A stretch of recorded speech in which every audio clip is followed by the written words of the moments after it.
Okay, let's put it this way. If you remember, what's the star sign on Shevat? In Hebrew it's tali, like a little pitcher, a water pitcher. How do you say Aquarius. Aquarius, yes. Okay. Okay, we learned it already, let's learn it all over again. The morning Shabbat. The month is Osher. We'll get to it. And the sign, forget about the Aquarius, I'll call it in Hebrew, it's easier for me. It's tali. Dalet Lamed Yud. Tali means like a little vessel where you pick out money from the depth. You pick out water from the depth. So you see what I mean. Yeah, some water. Yeah. Brothers need water. And the letter is tzaddik. We're learning. And so, according to Beshamai, the New Year's of the trees is on the first day of Chodesh Shvat, and according to Beis Hillel, it's on the 15th. And the Chamish also B'Shvat is always approximately between the Exodus of Egypt and crossing of the Red Sea. Always this time. Last Shabbos was Exodus of Egypt. The next Shabbos is Parashat B'Shalach, is crossing of the Red Sea. And this year, Chamish also B'Shvat is after crossing the Red Sea. But those three always go together. Crossing the Red Sea, Exodus of Egypt, and the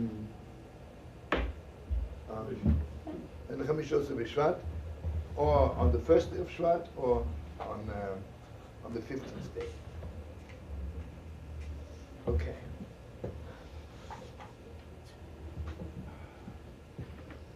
Okay, first of all, here it begins Leibele Eiger.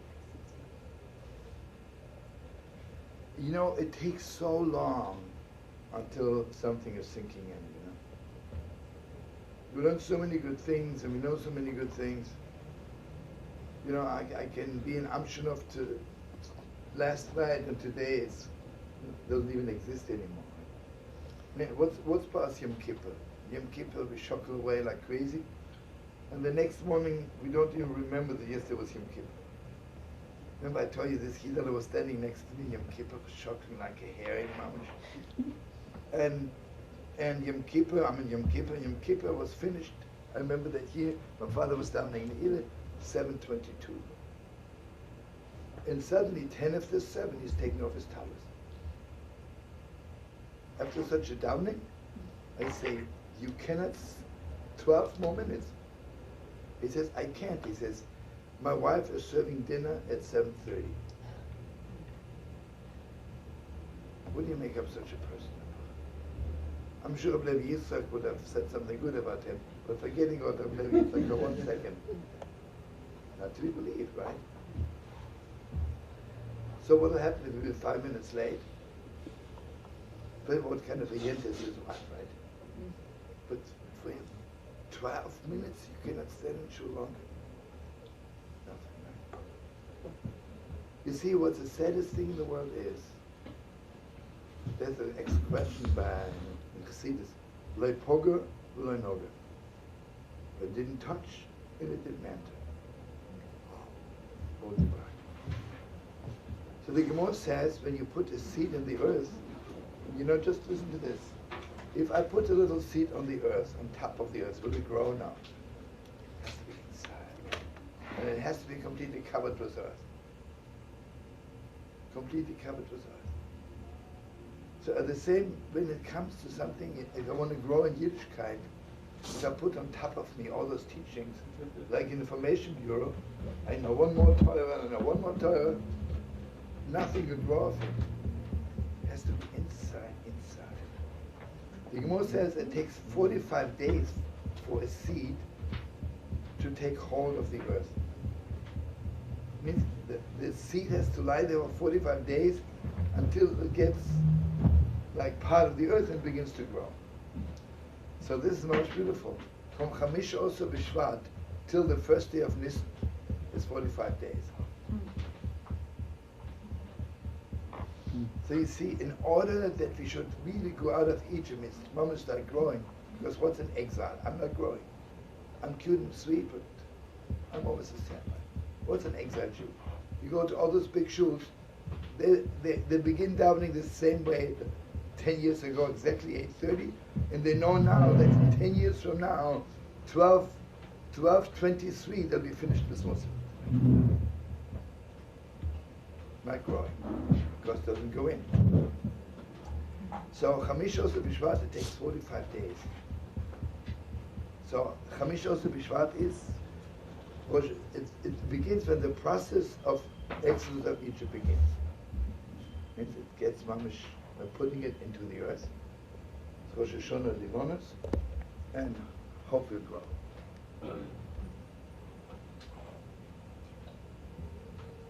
So, what's the difference between a tree and a vegetable? Basically, a vegetable is every year completely new. And you know, it's the New Year's of trees, not of vegetables. The tree is that you don't have to replant it, but here comes the depth of it. The sad truth is that on Chamish Oseh B'Shvat, the tree is completely frozen, has no more energy. Like absolutely everything is taken away from the tree. And if you remember we're learning it, 1 second before new energy is coming up from the earth, the tree is just about dying. Then, so in a certain deep way, what would you call is more newness? Is it the vegetable who has to be planted every year? Or is it the tree who is standing there on the outside but on the inside, unless he gets something new, can't make it? So we human beings are like a tree, not like a vegetable. We are there, right? I'm born, I'm hanging in. The question is, do you have some energy inside, or God forbid, are you completely out of it? And now listen to this. Those 2 most important days in the history of us. Well, this one is awesome. You know, when we were in Egypt, we were sinking lower, lower, lower. Like, take civilization, right? Some of us are so, without saying it, are so forgoyish, right? We're so for westernized, so much Americanized. I remember, like, one of the first Yom Ha'atzmaut was a big celebration, and they invited this very, very outstanding Jewish leader, UJA. It's the biggest joke in the world. First of all, he never mentioned the word Jewish. That's for sure. He says, I'm standing for you as an American. As an American. I eat. The mom's the break done from stage, Moshe. And then he says again, I as American salute Israel for being independent. People said, Yanni, we didn't invite you as an American, why did you as a Jew? And if you cannot open your mouth as a Jew, get off the stage. I mean, not the old folks. Old folks would have been hanging their tongue out, but there were some Bnei Akiva kids, you know. They started yelling, you know, boo, get off, you know. Listen to me, the Gemara says, Zerkush says that 1 second before we went out of Egypt, we would have stayed there 1 more day, it would have been lost forever. And again, not lost forever on the outside. Inside, it was just nothing left in it. So God took us out in the last second. What's the whole story of crossing the Red Sea? Crossing the Red Sea is that it was Mamish coming to an end. Pharaoh is coming. They have no weapons. Maybe have a few cute little weapons, but not to fight Pharaoh with his army. But when did the crossing of the sea begin? In the very last second. That means if the sea would have split open 1 second later, we would have been so close to Pharaoh that he can kill us from afar. Hey, I had to give it up. You hear, friends? what happened? What is the whole thing? In the last moment, God always helps. The last moment. For the deepest depths, it's not only God helps at the last moment. God does not help until you mamish need it. You know, if I wait for something and God didn't help me yet, you ever be focused on God? It wasn't time yet, right? Well, who knows the time better than God? God knows exactly. Remember the famous story of the Yita Kodesh? This is a story which is a must to remember. The Yita Kodesh, at one point for 3 days, there was no food in the house. No. So his son, the Heilige Rabbi Yachmiel, was crying so much. So the Yita Kodesh says to him, you know something? If you would be as hungry as you cry, we would have food. At that moment, the Yita Kodesh saw a piece of gold under the table. So he says to Mamash, forgive me. You are as hungry as you cry. That means as Mamash, that's it. I have to tell you an unbelievable story personally. When I was at the beginning, when I was working for the Bavish, I don't have to say anything bad, but I was very holy. But, you know, today everybody works for the Bavish, but one way or the other they get a salary. I worked for the Rebbe for 3-4 years. I never got paid. You know, a person needs money. I was living like, I would know from my mother. It was mamish, absolutely, you know. There were times I didn't have a token on the subway. You know, I went up for Lubavitch to grab the Shamalach. You know where I slept? I slept in open cars. And even then I was really crazy. I put Negelos next to the car. And then the next morning the Yid would come and open the car. And he said, what are you doing? I said, why, it's my car. I says, oh, it looks exactly like my car. So sorry, must have been parked on the other side. Sorry. Anyway, I managed, right? I mean, it was unbelievable. It was an interesting life. I have to write my book, the way I was living in the mountains. One time I hitched back. I was in the mountains for a week. I managed all the time, one or the other. So this couple picks me up, and they're telling me how much they spent. So then I said, okay, guess how much I spent? $500, no, thousands, no, nothing. Anyway, so one time my mamish needed money badly. So one of my friends, who, it's a long story, took from him $100, which in those days $100 was a lot, right? I tell him, do me a favor, tell me when you need it back. He calls me up. I'm going into the army tomorrow, and I'm passing by the west side about 11 o'clock in the morning, and you told me whenever I need you, give it back to me, so give it to me. I'm up all night till 3 o'clock, calling up every person I ever met in my lifetime, asking for a loan of $100. And I didn't get it. To tell you the truth, I was a little bit angry at God. You know, if I would have taken the $100 and go to Bermuda, and mamish, every split second I ran around like a dog, you know. But anyway, so it's nicht. You know, what can I do? The next morning, 10 o'clock, he calls me up. He says, listen to me. You know, I'm going to the army tonight, and I really don't have time to come to the west side to pick up the $100, but I'm coming back in 2 months. So I said, listen to me, brother. Let me tell you something. I don't have it. You know why I don't have it? Because God knew that you're not coming to pick it up.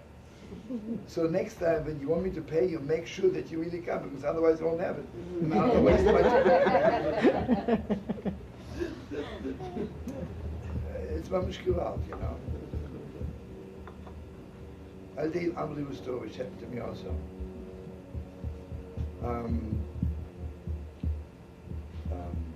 You remember all those live expos where I played sometimes? There was this, not a Jewish woman, but a very high lady. And she was like a Reiki, like Nancy. She says, your mamash have to come, I want to give you a treatment and be gewalt. So, so went to her, it was Sunday morning, and stupidly I put on my Shabbos pants. I didn't have money on me. And I said to her, you know, mamash, I'm so sorry, mamash, but one way or the other, I'll send it to you. Obviously, it was not as good a treatment as Nancy gave me, because I walked away and I completely forgot that she gave me the treatment. few weeks later, I realized Gewalt. I have to pay her. I don't remember her address. I don't remember her name. Especially if she's not Jewish. I don't want her to think that rabbis go there and exploit people, right? How much it really hurt me a lot.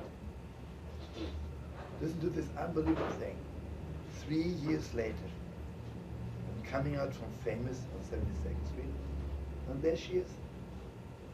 I said, do you know that I'm looking for you all over the universe because I owe you some money and I'm stupid, I lost your address, I don't even know your name, I love you but I forgot your name. Listen what she says.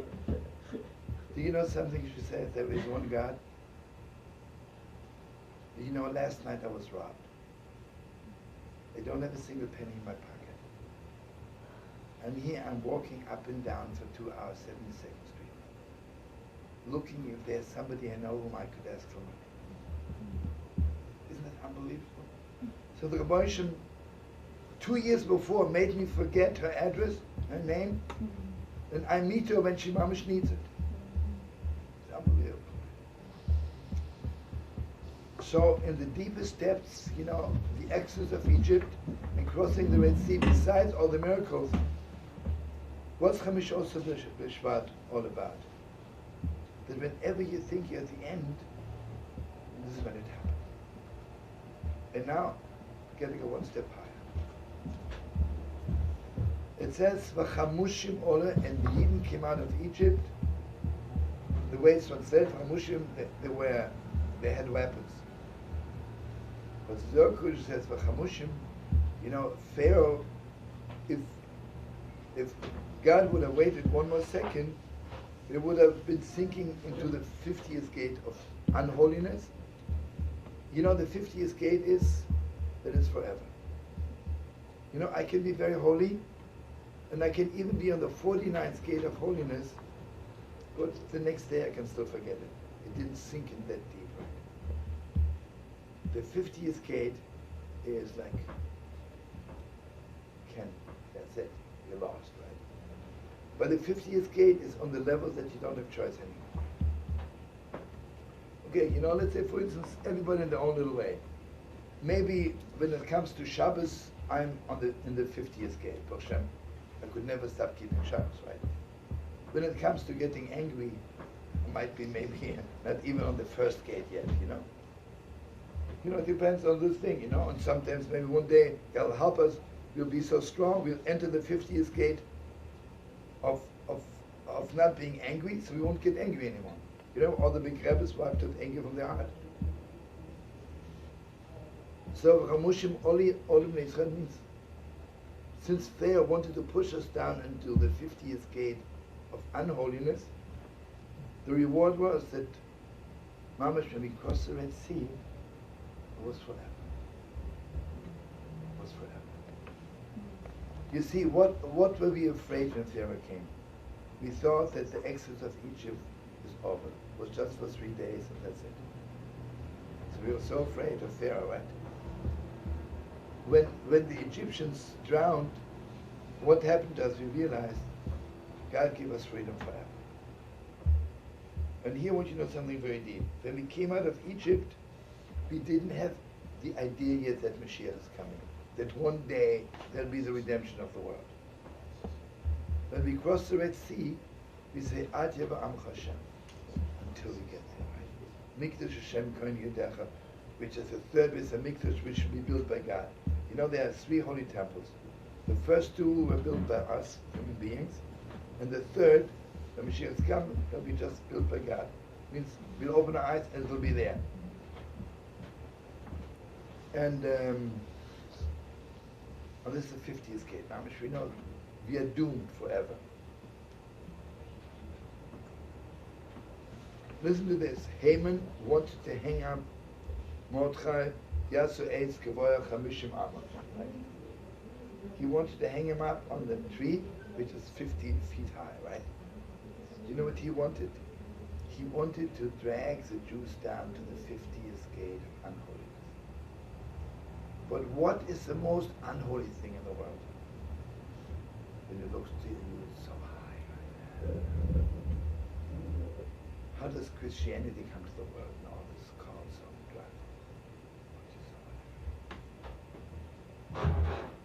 what's going on with the fundamentalists, you know? It's holy, we so how much it's gas, right? They want to put them in it's the 50th gate of unholiness. They're murders, right? So what happened? We hung Haman up there, right? That means we told the world, this is the most unholy thing in the world. Anyway, so you see, Chamisha also Bishvat. Chamisha also Bishvat is when we have like, and here we know something very deep.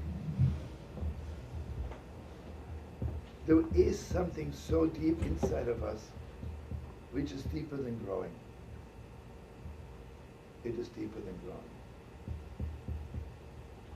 Okay, you know, take a heat, mamash, in our daily life I have to grow every day, hopefully learn more, know more, do better. Well, then there's something, my connection to it. Take a heat, he doesn't keep Shabbos, he eats Yom Kippur. Instead of Israel, he goes to Acapulco. But how strong is his connection to being a Jew? Awesome, right? Awesome. So by Shammai says that it's like the new moon, just a little Nekuda Ketana, right? It's just a little ray of light. You don't even see it properly. But this is what keeps us alive, right? Basil says what keeps us alive is the growing, right? Like the moon on the 15th day, growing. And you see, according to Beis Hillel, it's 45 days before Rosh Chodesh Nisan, beginning of redemption. According to Beis Shammai, it's 45 days before Purim. Because this, what will wipe out Amalek ultimately? And you know, when Mashiach is coming, the halacha will be like Beis Shammai. Because the ultimate, according to Beis Shammai, wiping out of evil is not from the Yidel who's growing. I mean, we have to grow. But the wiping out of Amalek basically is our deepest connection to God. That what will wipe out evil from the world. No, it's so awesome deep.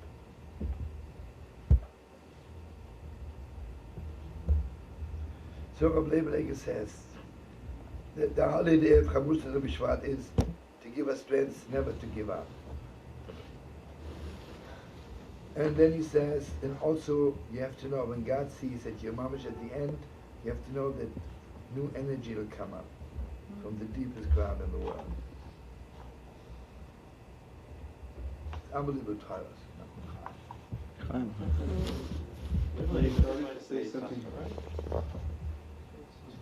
This thing I was learning now was from Eiger.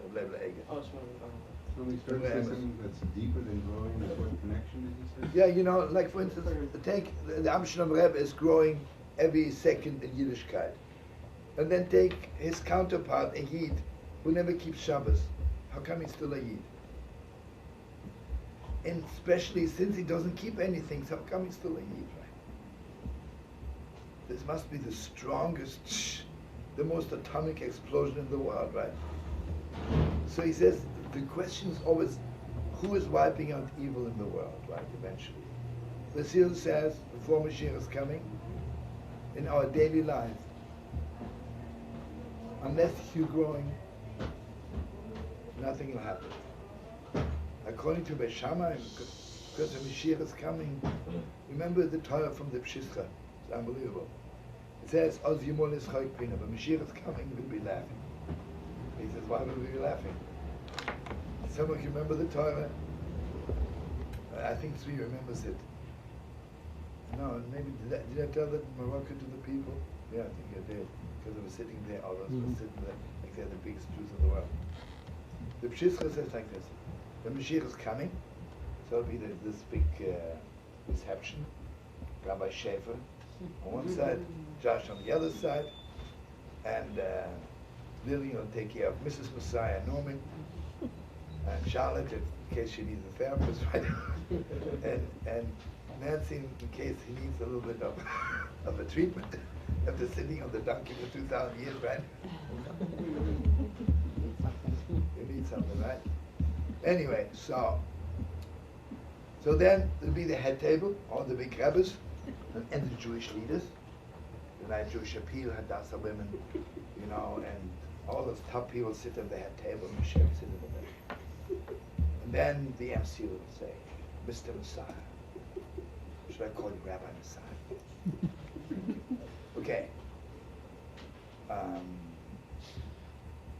We have been waiting for you for so many years, patiently. And you know, we Unite Jewish Appeal are raising money also for emergency funds. Very patiently. Can you please tell us what made you come today? Who made you come today? So everybody at the head table.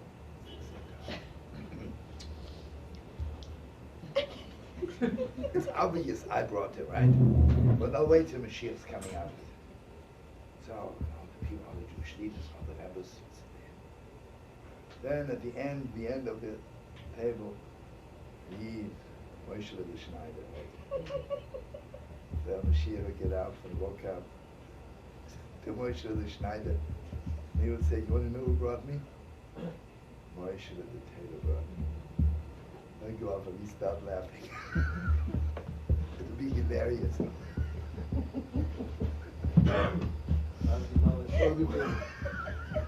Whose torah is this? No, he was epitome of Chachma. Well, Moshe. What? The Yid Kodesh was his Rebbe, also. Listen to me. The Yid Kodesh was the biggest pupil of the Chayz Menubli. And Reb Simcha Bunim was the biggest talmid of the Yid Kodesh. It is so real, this Torah, you know.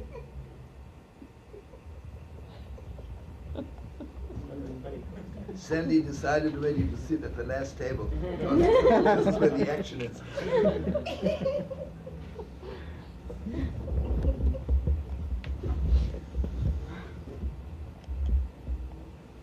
One second. Have patience. Let me ask one other question. Could I? Sorry, what? Just one other question. Fascista is near Warsaw. It's not near Leibele, is it? I have no idea.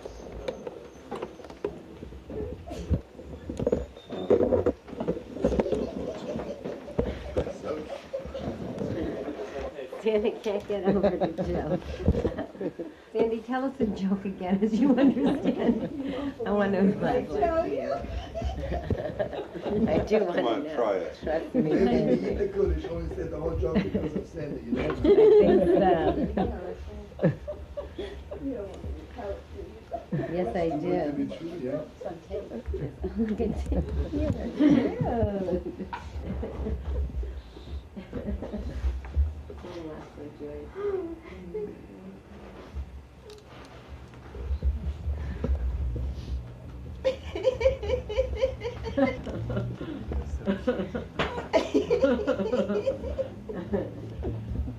Listen, if you made one person happy this morning.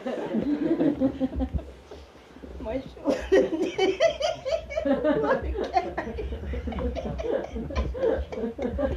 You want to meet him, I know. Wait till you see the moshiach.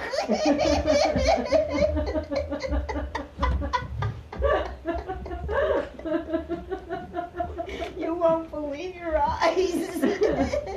I believe you. I believe you. I believe you. Okay.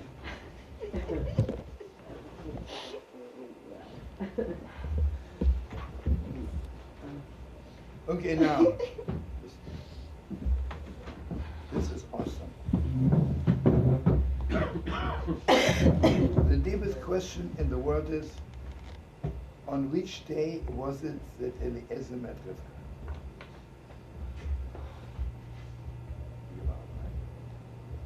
Then Shabbos. He says the first girl who comes with a pitcher to get water from the well, right? Hey, it's Shevat, right? Give up, right? So, and also by Eliezer, it says, Rashi says, who was Eliezer? The Doile or Mashke. He was like getting Avraham Avinu's teaching, like a little glee, like a little pitcher gets water from the depths. And also, which is unbelievable, when Moshe Rabbeinu met Zittorah, he met her by the water, and you remember the shepherds wanted to drive them away. Then they came back home and they told Yisrael, they came dolai dolalon, the Lee again. He brought out the water for us. And here comes the deepest depth. When Moshe Rabbeinu left the world on the 7th day of Adar, right? When did Moshe Rabbeinu Mamish give over the Torah in the deepest depths? On Rosh Chodesh Shevat Moshe Rabbeinu, Hoil Moshe be'er zttl. What is that? That means Moshe Rabbeinu began explaining the Torah. First he gave it over to them. But from the first day of Shevat, what happened? The Moshe Rabbeinu began explaining the Torah. And everybody knows that he was giving us over Torah Shebat. You know what? Torah Shebat. Yeah, I'm trying to. You know, in Devorim it says, on the 11th month of that year, Hoil Moshe be'er es Torah hazat. And the way it's translated means Moshe Rabbeinu was explaining the Torah. But the real meaning is Moshe Rabbeinu made the Torah into a well. Be'er is a well, right? Hoil Moshe be'er es Torah. Moshe Rabbeinu made the Torah into a well.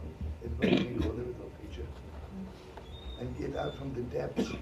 It depends. Shabbos Kitab. The deepest question is always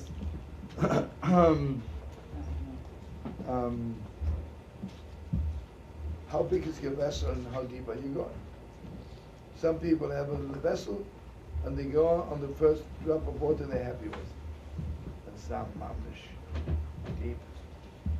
deepest depth. And how do you know if it's deep? It's mamish like Kamishas Shvat.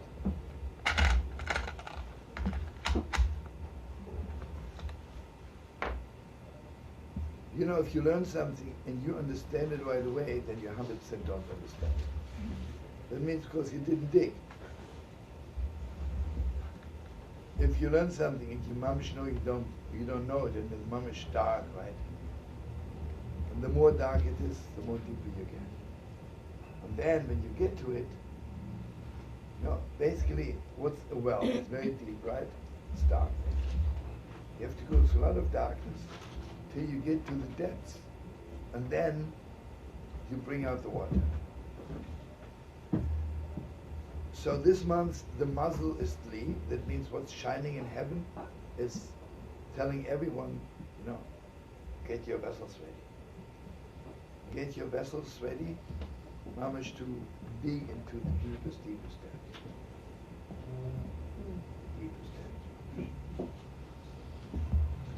So which day did Elias? I'm sorry, what? It started with which day did Elias and Weaver? So you see what it is. According to Beis Shammai, it was Chodesh Shevat, and according to Beis Hillel, although they had clear prophecy, they could figure it out when it was, but it doesn't matter. Like the Gemara says, both are true.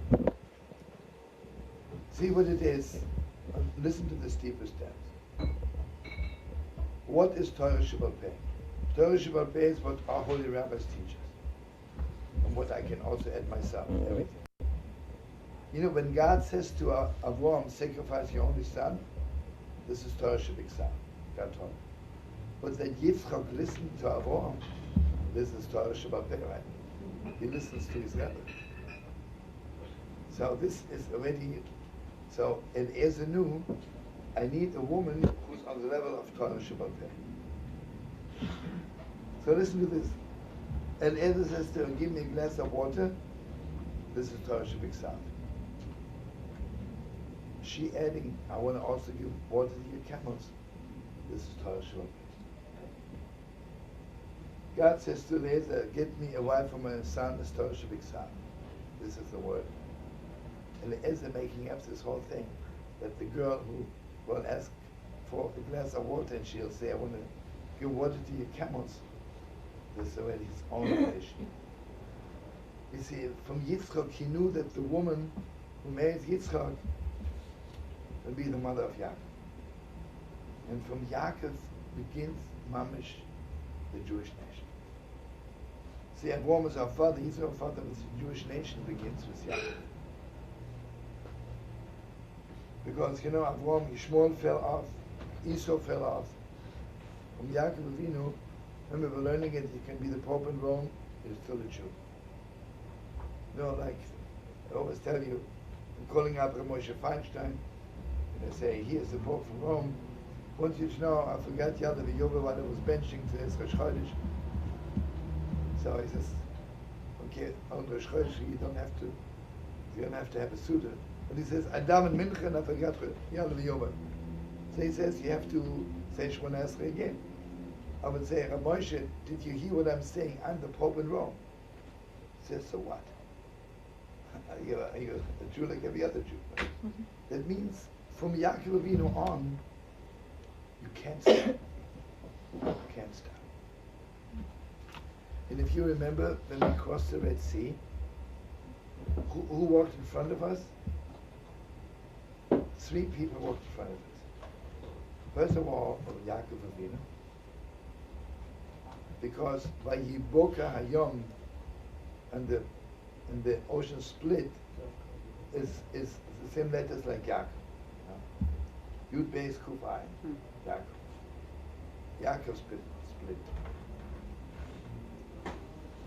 And I mean, this is just so deep now.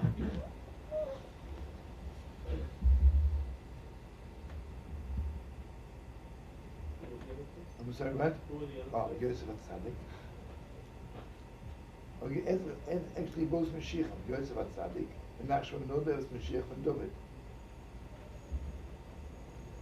Because what was the essence of crossing the Red Sea? That it's forever. When do I get the sense that it is forever? When it's clear to me that even if God, according to my watch, is late, but in the last moment it always gets through. In the last moment. You see, it says, Ani Rishon and God says, I'm first. Sometimes, when I'm last. Meaning to say, sometimes God helps you at the beginning, and sometimes God helps you much at the last, very, very last.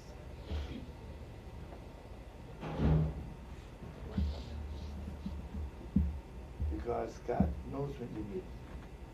See, we human beings don't know when you need something. And you tell me, give me to eat. Maybe at this moment you don't really need it. God gives you when it's needed. You know, the way God created the world, it's not just in the area. Let's have a little summer, a little winter, a little day, a little night. God knows exactly today how much day we need and how much night we need. And it's just, but you know something, you know, we always think that the sun goes under and the moon comes up and it's like a computer. It's not a computer. The moon is coming out when God says good night to the world. Mm-hmm. And the morning is coming out when God says good morning to the world. This is unbelievable. Do you know who hears this God's good morning and God's good night? Only the Lamed of Tzaddik. This is what the Lamed Wolf say. He's so much in tune with heaven that he can hear God saying good morning and hear God saying good night. It's awesome. I think what you're also saying is that it changes for each individual. Like some people may need it, like, it's true. You know, like right at the last minute because they can take it. But some other people may need a little bit before. I think something crazy. You know, I don't want to say anything bad. A lot of rabbis would say that they have a deal with God on Friday that the sun is not going down until they're ready. You know, a lot of rabbis. I tell you something. This is an awesome story. You know, the Heilige Shevat was he was so much into Shulchan Aruch, one was exact. The halacha saw, and he was like getting wild. One Shabbos, he came to the Heilige Triske Magid, Chernobyl in Russia. That's a completely different way of serving God. So he was there, and he saw that in the Rebbe's house was a little bit late, Lichtmenschen. He got wild. Yelling, Shabbos. And basically, I don't want to say anything bad, it was a chutzpah. The Triske Magid is the Holy of Holies, right? I think the Triske Magid doesn't know when the sun goes down, he knows exactly when the sun goes down. He knows exactly when the moon goes up, right? So, and Sheniewa was only maybe 20, 21. And Triske Magid was an alter Rebbe, maybe I don't know how old. So Triske Magid was angry. So Sheniewa was frightened. He likes to house, chutzpah, and you know, Triske Magid can wipe you out from both worlds, you know. So he ran off. He ran off home to his father. Told his father, you know, I did something stupid.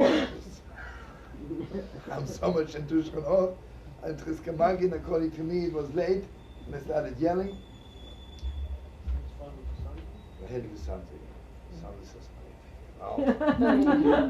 This is hot soup, you know. This is a bad scene. Yes, you better, and you know, today you can call up.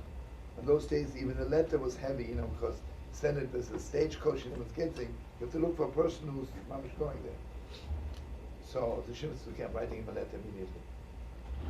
It's unbelievable. Whenever the Shevet wanted to write the letter, he was just distracted. Something happened at this moment in the day. One morning, the Shevet says, Mamish, today I have to. I will not let anything come our way. In the meantime, the Heilige Triske Magid was mamish dying. And on the day when he was dying, he was so schwach. Every few minutes he says, is a letter from the Sheniewa here already? See, he didn't want to leave this world before he received his asking for forgiveness. Because he knew, chas v'sholom, if he leaves this world, it'll be terrible for the Sheniewa. So every few minutes he asked, has the letter arrived already? So then finally, like Hamishov Bishvat, the last second, the letter arrived. So they put the letter in the Heilige Triske Magid's hand. He didn't have a chance to read it. Always has the letter. He left the world. Awesome. You see, when it's a Triske Magid, it's a different time level. But I have to tell you something, which is a beautiful story, like a cash story to remember, talking about leaving the world. All the time. Somewhere in Hungary, there was a little boy of 9. And his father was a son of Chassid. He didn't want so much to see the Holy Sons. But you know, in those days, they have to schlep by foot, by carriage, by hitch. His father always said, you're 9 years old, you know, just... Each time his father would go to Santa to cry for days. I want to see the Holy Santa. Then, Nebuch, all along, the Holy Santa left the world. The Santa left the world 2 days after Pesach. The night he left the world, he came in a dream to this little boy. This is a classic story. He says to him, tomorrow morning when you wake up, you will hear that I left the world. And you'll be so angry at your father for not taking you to see me. I want you to know that you are mamash my chossid forever. It's awesome. You know what it means? The sun that's coming up to heaven. And I'm sure there's a lot to say and to think, and he just thinks of this little boy. I don't want him to be angry with his father. Can somebody answer it, because it might be the Shamos? Anybody, if you remember that story? No. Let's give out. We don't know. Well, this is a story which which the children of the sun will tell the story, the Yotzet of the sun. Because the said enough, the second part of the story, who is it? The second part of the story is that the Santa came that night to two people in a dream.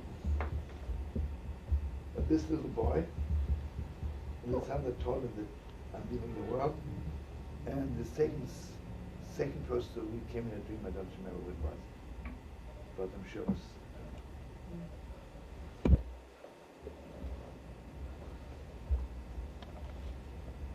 Okay, so what is the most important thing this month? Basically, this month is you have to get your vessels ready and dig deep and begin to grow. One word. What things are we talking about here? This whole month. This month, when the signs Aquarius or in Hebrew Dli, come in. Come in, sit down. You hear, friends? Next month is Adar, right? When we wipe out Amalek. When we wipe out Amalek, you have to prepare yourself. What's Amalek all about? Amalek wants to take away from us this connection that I can add to the Torah.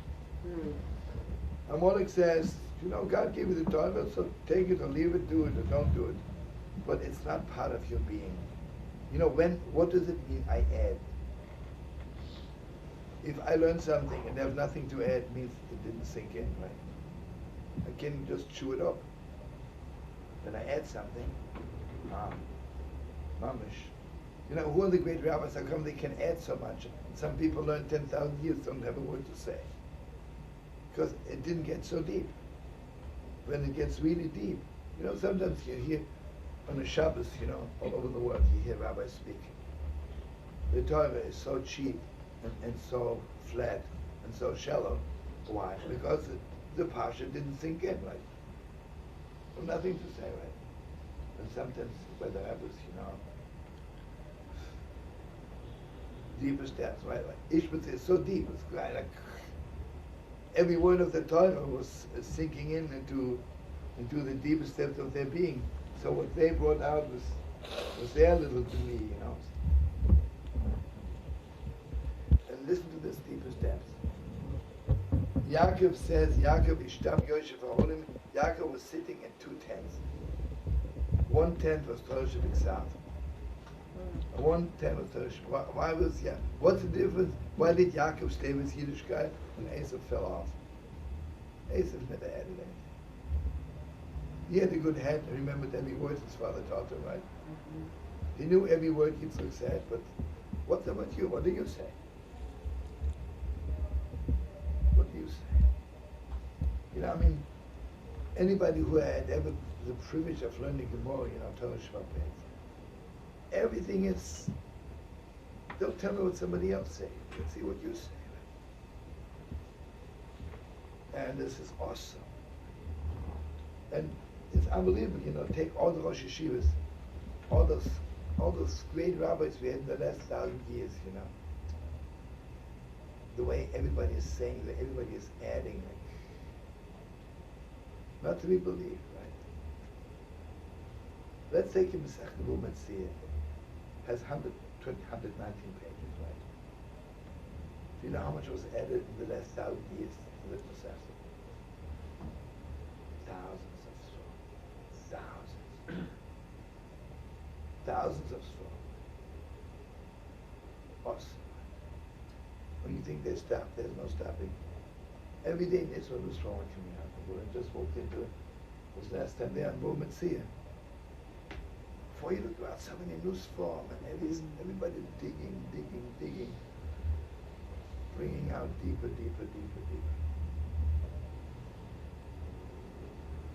So now, just remember this. What is the deepest depths of Chas v'Sholom when you're thinking you're falling off? You have to connect yourself to the 50th gate. The 50th gate of holiness is that you can't change it. It's there. Like you don't even have choice anymore. And I want you to know, you see the 50th gate has millions of levels. You know, the Gemara says Moshe Rabbeinu only had 49 gates, right? But most probably, for Moshe Rabbeinu, the first gate was maybe my 150th gate, right? Because everybody on their level, Moshe Rabbeinu's 50th gate came out, right? But you see what it is, what other Rebbe say. If you reach the 50th gate, then you realize you have to start all over again. No, Moshe Rabbeinu never died. Moshe Rabbeinu is waiting for us to get in there to Israel.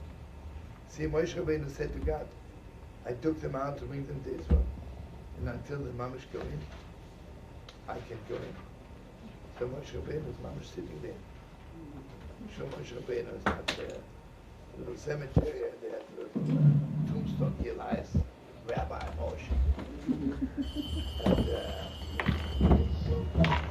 Riverside funeral for Moshe. Who is it, Danny?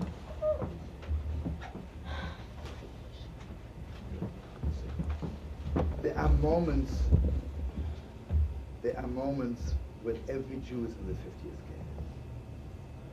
You know, sometimes, even the 50th gate, I'm there mamish forever, and sometimes I just for a second. You know, when every Jew is in the 50th gate, the last 5 minutes of Yom Kippur by Leibele, mamish when Yidel Shema Yisrael, I'm in the 50th gate. I'm a Yid forever. And everything I promised to God, at this moment, it's really true. Because the level I'm on at this moment, there's nothing in my way, right? Only said enough after that. See, the big rabbis are the people who mamish are up there all the time. Right? I want you to know there's a torah from the Baal Shem, which is also a class torah to remember.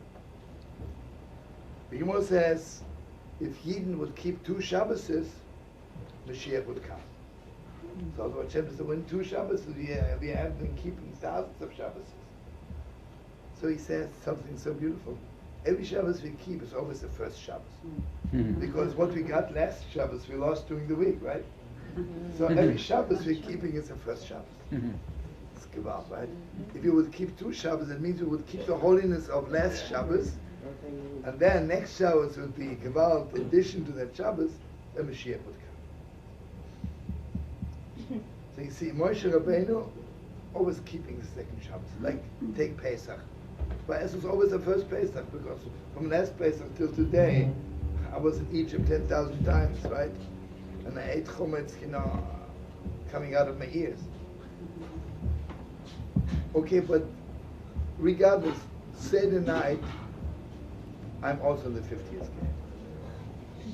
So it says in Chassidus that Yom Kippur night, when the Leibele, I'm in the 50th gate. But for that moment, mamash, right? This is mamash beautiful. And Yom Kippur, I'm in the 50th gate. And I'm just saying it. I don't want to get it out of India now. You know, the chuppah begins by covering the face of the bride. The 50th gate is on the level when I realize I really don't know anything. Mamash, I have to start all over again. You know what keeps us from starting all over again? Because deep inside, I'm a great scholar. Face it. I don't know my life. 55 degrees. It's all nonsense, right? You see, if you really dig, if you mamish like inside, no, Rav Nachman mamish was for real. He said mamish, he began serving God every second like he never did before. And he didn't begin again. The more you say I begin again, then you already lost it. What's the again? It means I did it before and I'm doing it again. Mamish begin. First scratch. So I want you to know, like, when you cover the face of the bride, it's mamish like he's telling the color, I want us to be on the 50th gate. Be honest. Because I want it to last forever. I'm not even a 49th gate. On Purim we celebrate that Amalek is wiped out forever, right? Maybe one day after Purim, Amalek is back, right? But on that day, It's forever. She'osam yisrael lenetzach. Forever. You see, on Purim is mamish forever. So much forever that the Gemara says, even if all the holidays, God forbid, will be forgotten, Purim will always be there. Because what's Haman all about? What's Amalek all about? Amalek comes to tell you it won't last. You see what it is? What is happening now in Israel? Gewalt, Amalek is going strong, right? Amalek wants to tell us, face it, Israel is not yours forever. A few little pieces of luck, but it really doesn't belong to you. Amalek wants mamish, the worst. As far as I'm concerned, this is one of the biggest tests in history. Two behemoths selling Israel. Two behemoths. And you see what it is. If I would mamish know from now on, no Jew will be killed. If they give them covet, it's my land, but they give you covet, I can have a guest for Shabbos, right? But it's not to be believed, right? Their tongue is hanging out, and they are not giving it to them, it's my land, but I'm doing you a favor and let you live there. Like they are bargaining back what belongs to us. Not to be believed, right? But forget about politics. You know, Eretz Yisrael is the 50th gate. Eretz Yisrael is the 50th gate. You know what? The torah Moshe Rabbeinu gave us is only 49 gates. Awesome. The Mashiach is coming, he'll reveal to us the 50th gate of the Torah. Eretz Yisrael is the 50th gate. You know what Eretz Yisrael is? Eretz Yisrael has the power to make a Jew forever. I mean, take today, you know, I think we shared that there are so many books written in Israel. Who began this whole tshuva movement? But you know, there's a Torah from Rav Kook. You know, who began the tshuva movement? Eretz Yisrael. You know when the tshuva movement began? Mamish, after the 6-day war. Facts of life. 1967, when they came back to the Holy Wall, Yerushalayim, the Shuvah Shem Shiva Siyam, right? I mean, facts of life. See, when one Yehudah says, I did it, I don't want to say anything bad, that's a whole book written in Hebrew, and he interviewed those people who did it. I don't want to say anything bad, I can show you everyone, you know their names. Come in. Not only they didn't do it, they didn't even know what's going on. One of them I met on the plane, when I was going with Zalman to do with Zella to India in 1983. Do you remember? Baba Muktananda had this big conference. Remember, Charlotte? Mindela went also, by the way. It was a gewalt. So I meet this top who claims that he operated the Tshuva movement. I said to him, I'm going to India. He says, why are you going to India? I say, there's a big conference. And there'll be thousands of Jewish kids. He says, thousands of Jewish kids in India? What are they doing there? You know? I mean, you can imagine how much he knew about the Tshuva movement in 1983. That he has no. My Muslim Sham, he says, my Muslim Sham. Why do you date What? it? You dated to 67. You started in San Francisco and the house in 66. Before that. So you were mamish the one who brought about that you should get back to the Holy Wall. The two-way street, right? Josh, I don't want to say anything bad, you know. Basically, the whole thing, the truth is, the old Lubavitch Rebbe really started the Tshuva movement. When he came to America, he says, we got to do Tshuva, right? But he was already like it was almost 2,000 years. Remember when the Rebbe came to America, the world would always say America is not a place for the Torah. Because America, you know what they said? That Mount Sinai only covered the upper part of the universe. But the other side, like America, and maybe below here, Africa and Australia, we're not included in Mount Sinai. With the whole big Torah. They quoted from some Kabbalah that, and when the Rebbe came the first day in America, he says not only America is a place for the Torah, one day he says there'll be more Torah here than even in Europe. He said in 1941 when the really like didn't even look like there'll be 10 years here to learn Torah. Wow. Have you met the radio statistic? Sure, he is. I mean, if I have a little bit of connection, you know, we met him when my brother and I were 7 years old in Vienna. Yeah? Yeah.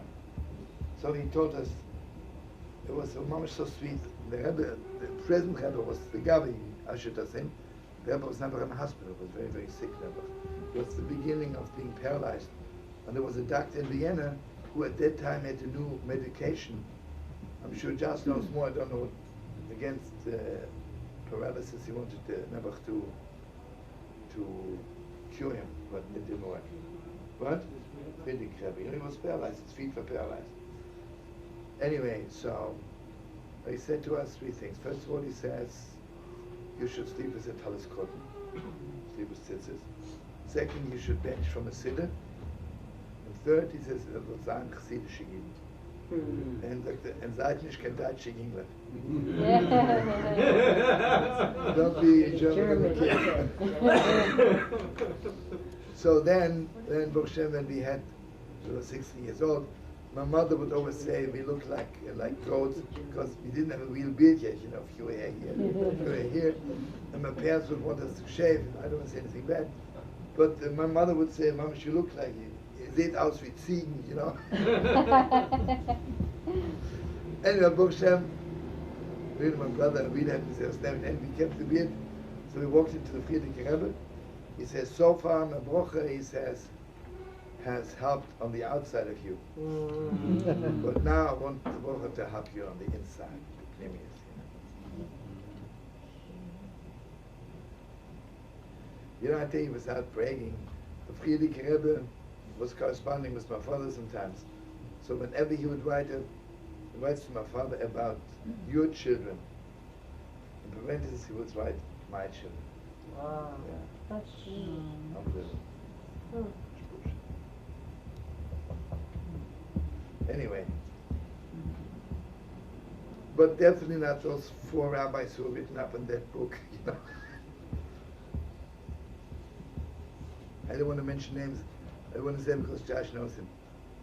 You know, after we had the house of love and prayer, and after it was going strong, and after the mikveh, you know, when we came to San Francisco, nobody would go to the mikveh. maybe one woman all of San Francisco, and maybe 2 didn't have Yom Kippur. Remember, Josh, what happened to the mikveh after we came? It's gewalt, right? You know, to what extent that they built a new mikveh. They built a new mikveh. Anybody knows this girl, Eiger, who's the mikveh woman in San Francisco, moved to the Shevat? Oh yeah, we did. We met. Yeah, so She had it at our house. I stayed in your house. I got the call from the new mikveh woman. Also, a little holy hippah, a girl, her name is Christina, from sweet like sugar. She wants to know all toilets from Nachman on mikveh. She fell over the phone. She was sweet like sugar. Okay. What? Yeah, the whole, and it says Shalom. Yeah, the whole thing. Okay, listen to me, man. You don't have a dasa. How was Shabbos? I know, but how was it? Yeah? What's the name of the sector you said? You have to get yourself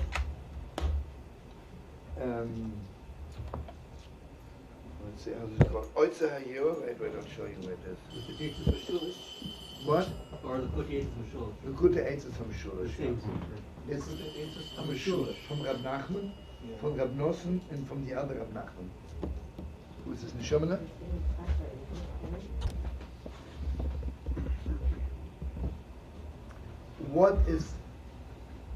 What is the deepest redemption? What is the deepest redemption we all need?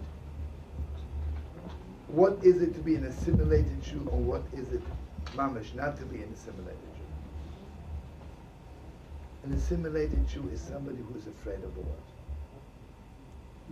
I'm afraid to have a yarmulke on the street. I'm afraid to keep Shabbos. I'm afraid to say I'm a Jew, right?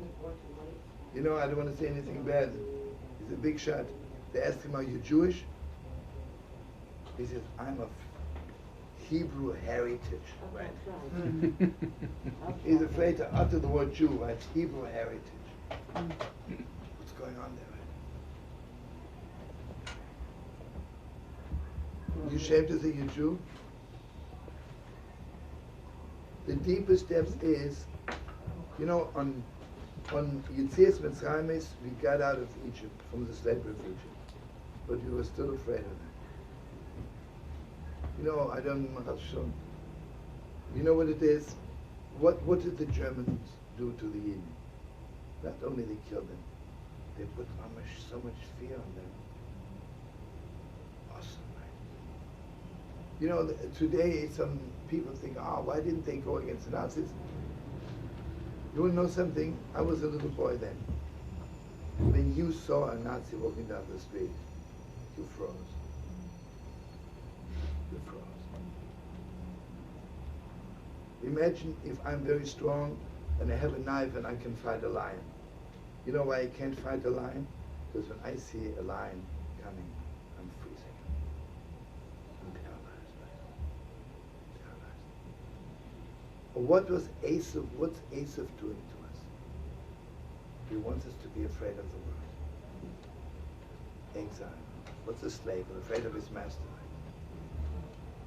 What is real? You see what it is? When we came out of Egypt, we came out of slavery, we didn't have to work for them anymore. But we were still afraid of them. And what happened to us when we crossed the Red Sea? We realized they're non-existent. They are non-existent. Not afraid. You know what's so heartbreaking? In Israel, the army is on the level of not exile, not afraid of anything.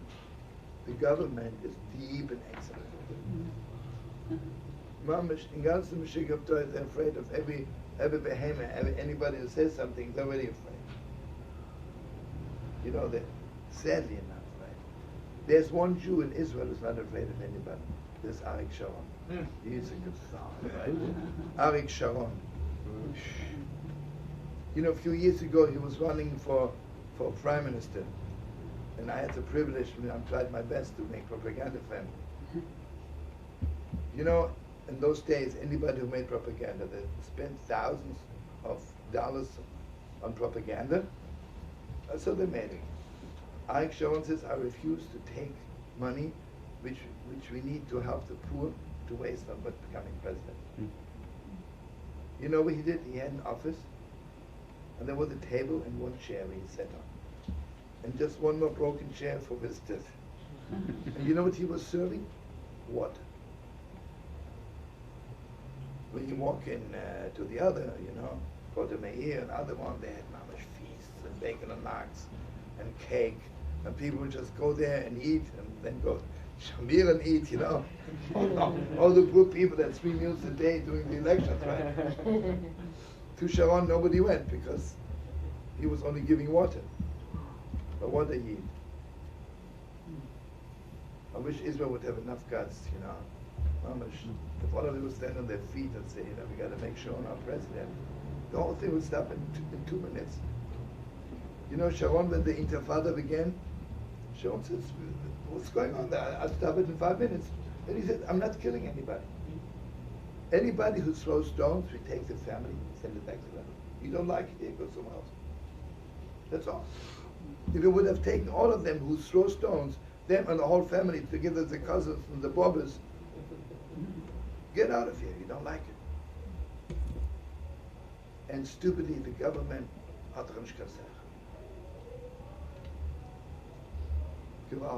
heartbreaking, heartbreaking. Anyway, I want you to know that next Shabbos, is mamish when we have to get out of fear.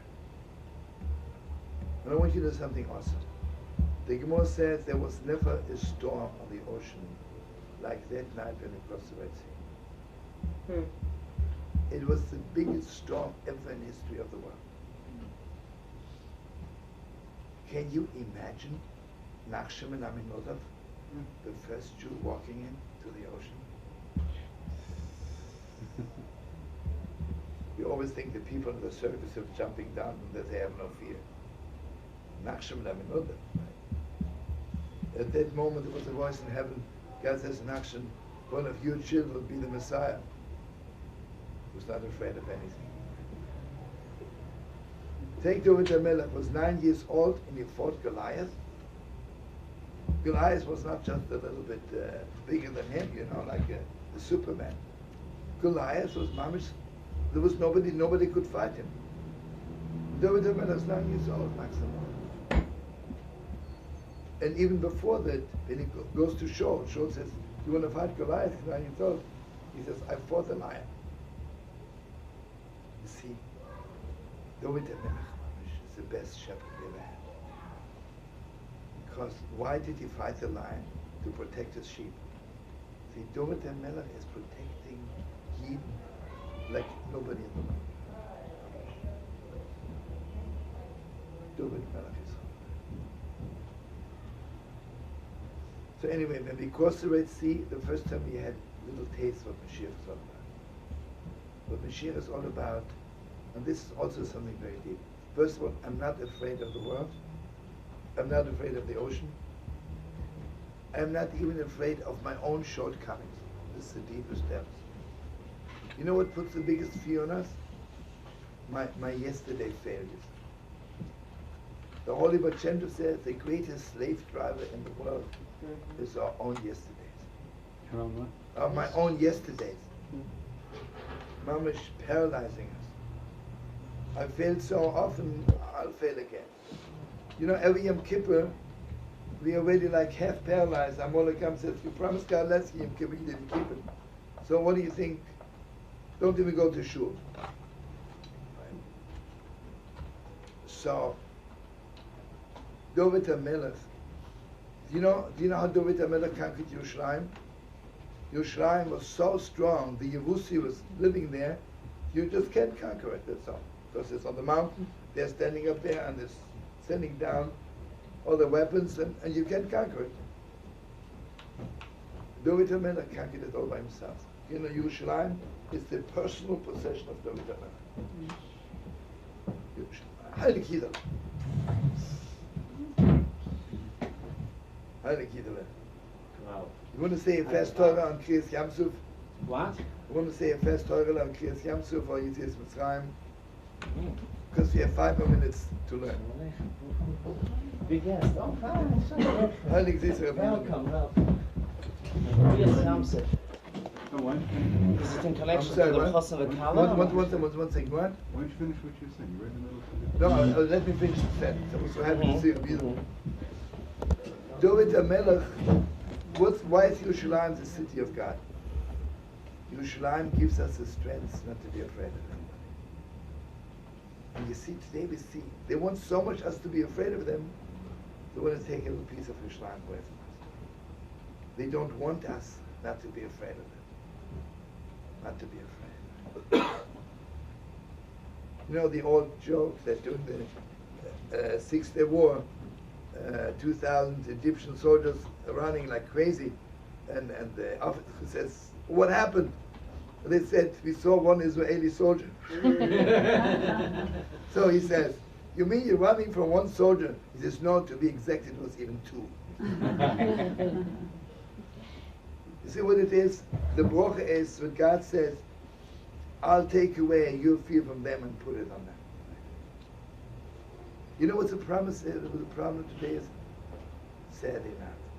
They're not afraid to do anything they want to. Because the world doesn't react. If the world would react, the world would be different. And the sad thing is that the government of Israel is also afraid.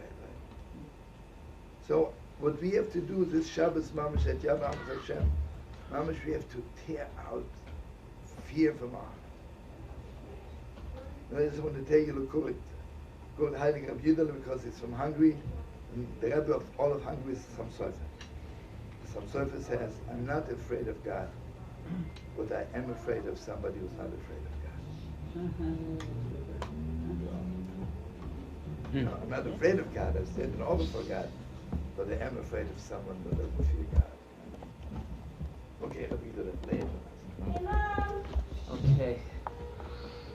It's interessant, Yerushalayim, I just came on my mind. It's really Torah Eretz Yisrael. I think it's Torah Eretz Yisrael, and I think it's moiradig. Ich meine, der Novi sagt doch, Bo'eish hitzato, u'ba'eish ato osid livnoiso. Eretz Yisrael, Yerushalayim, direct, we're talking about Yerushalayim, was destroyed by fire, and it's going to be rebuilt by fire. Can you rebuild something with fire? And I think it's mamish Torah Eretz Yisrael. The Rebbe Leibele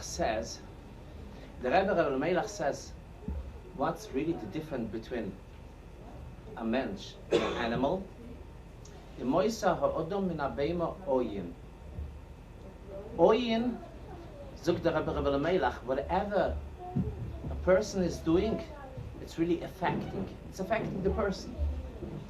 If a person is doing something, ahavas Hashem, there is an ahava, there is a love in this person. With yiras Hashem, it's affecting the person. He becomes part of. People are afraid of him. It's affecting the person. It's reflecting on the person. Let's call it that way. It does reflect. Zug the Heilige Rabbi Leibele, Moisar Odom min ha'be'ema oyin. Oyin is really the initials of ahava, yira, neshama. This is really the difference from a person to an animal. Yeah. Yeah, go ahead. Really, the person is the much ahava he has in yira, in the neshama. This is really the person, nothing more, nothing else than this. But this is not enough. Yerushalayim, the combination of Yerushalayim is Yira and Sholem. Also ich sage doch die Gemara. Loi ka Avram shekorei har, loi ki Yitzchak shekorei soda. This is Yira mit Sholem. How can it be Shleimus? Shleimus, there is no other way but one way. Ahavas Hashem. Ahavas Hashem and Ahavas Yisrael. What is this? Zog the Choyves Alvavas, Chazal sagen doch, Eina Shchine, das ist doch der Neviim, Eina Shchine Shoyre, Eile mitoch Simcha. The presence of God, there is no other way but from Simcha, from happiness. We say doch in the Torah, when the Torah said, we're going to be so punished, even though they're going to do all the mitzvahs, but Tachas Ashaloi Avadetas Hashem Elekechem with Simcha. If you don't do the mitzvahs, even if you do it, but you don't do it with simcha, it's almost nothing. Why? The whole idea is when you do something with love, with simcha, this is really, can you imagine if someone comes and tells his wife, whatever, oh, I hate you, whatever, but I have to give you a kiss, I have to love you, I'm forced to. What was Segunish mit Gonish, right? If you don't do that with simcha, Segunish mit Gonish. Ahavas Hashem cannot be only mitoch simcha. Simcha mit ahava, zung the Sforim, the Choyves Alvavas talks about it, is the same thing. Pele Yoyetz, they all bring it. Simcha mit ahava is exact the same thing, and this is the only thing God wants from us. Simcha, ahavas Hashem. Eish is only the letters of ahava and simcha. Ahava and simcha, this is the word of fire. If you do something, you love someone, you'll go on fire for him. Why? Because you really, ahava mekalkeles ashira. You're really beyond nature. You'll do anything, no calculations, no cheshbonis. You love someone, you'll go on fire for him all the way. This is ahava, and this is really simcha. Okay. Eretz Yisrael, sagt doch die Gemara, Yerushalayim, especially Yerushalayim, is Teil Talpiyos.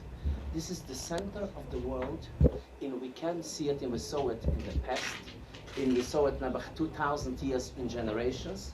Yerushalayim is the one thing which unites Klal Yisrael. This is the one thing which is Aleph 2, which is Achdus. Yerushalayim is one thing which unites Klal Yisrael. Never to give back, not to give back, whatever. We know one thing. They're not going to stop. They want Jerusalem and Tel Aviv too. But it's no question, we know it already. If you see in Abach Yecheskel, the Moiredike, the Haftorah we say in Sukkot, what's going to happen around Jerusalem, we know the answer, we know what's going to happen. This is really going to bring, this is going to be final, and this is going to bring back all the Jews together to reunite against whatever's going to happen, because we know that. The bottom line is going to be war. Because we're talking about animals, they're never going to give up. Arafat says this, and they all say it, and we don't have, they should say it. We believe them without it. They do it by ma'asim. They're ready to kill us. They want back everything. It's only a question how to maneuver, how to get it in the best way. But they want everything. Because the number one, the first priority is to see the Yidden out of Israel. That's the priority. Not to have Jerusalem or not to have it. They didn't have it never, and they never had it. It's only a question to have the Yidden out. We know one thing, with the hava which we have to Hashem, into Eretz Yisrael and to Yerushalayim, this is the fire we're talking about. This is going to bring back Yidden to Hashem, and to reunite, to have Achdus, and I'm sure we're going to have it very, very soon. It's only a matter, very soon, no question about it. It's only questioning, like they put it in the New York Times, the 3 stages. First they want Shvus, but once they're going to have it, which is a matter of a few years, we know what they're going to do. We know that. Look, the Rebbe should help us, that we're saying it all the time. Oid Yeshama va'ore Yehudah uvachutzos Yerushalayim. Koil sosain v'koil simcha. We all, in every simcha, we know what we're begging for and what we're asking for is bechutzos Yerushalayim, va'ore Yehudah. Not enough bechutzos Yerushalayim, va'ore Yehudah, which is Yehudah and Shomron. They want to give it back, whatever. But we know this is going to be the point, and we're asking for Shalom. It should be very, very soon that the simcha, a simcha we call it. That's why we call it basimcha. And very interesting that they bring with these words. Ish pocket al kol besoyres toivos. Eliyahu Hanavi, he's really the master of besoyres toivos, to bring good news, to bring good besoyres. This is the job of Eliyahu Hanavi. He's the master of it. In the bring a chosnei kale, a bal simcha, is nislabish boy Eliyahu Hanavi. Mamash Eliyahu Hanavi is in his presence. It's just like he's revealing himself in a chosnei kale. No, the Rebbe should help. That should be the job. Eliyahu Hanavi is going to come in Mavasa Zayin B'Soyres, and we should have simchas, and we should have a beautiful future and a beautiful nachas, and hopefully very soon, the sooner the better, without stomach ache, we should have back Israel and the Arabs, whatever. Doesn't matter. Amen, amen, So, I love what you said. Yeah. I question the idea of being a war. Okay, why? It doesn't have to happen. Okay, it doesn't have. I want to tell you something. People are extremely sensitive when you mention us is supposed to be war or whatever, right? But we're forgetting one thing. In our prayers, and we cannot dissolve that. We cannot. Every Shabbos and every Monday and Thursday we say Habeit Mishamayim Erei. In we say Avarachmem v'yinkoim le'eineinu nikmas dam avoda v'shofich. We never ask Rabbeinu Shalom change their beautiful hour unto Semites. They should be wonderful people and we should love them. No, they deserve revenge, not because we want revenge, not because. Because Chas v'Chalila, we don't understand one thing. An anti-Semite will remain an anti-Semite. You cannot change skin. We're mistaken by thinking they'll become loving. You remember the prophet will say, "Can hayahafach kushi oiroi," or can you take a wolf and make him a sheep? A sheep? No. No, we're mistaken. It's not because we want revenge. It's not we want. But you have to take in consideration one thing. If they would have the possibility, they would take all the Jews and destroy them in one day with no mercy, with no Rahmanis. It's not a question. We're not going to play God's case. And we don't say, he said that, he just mentioned it, Rabbi Cook just said it now.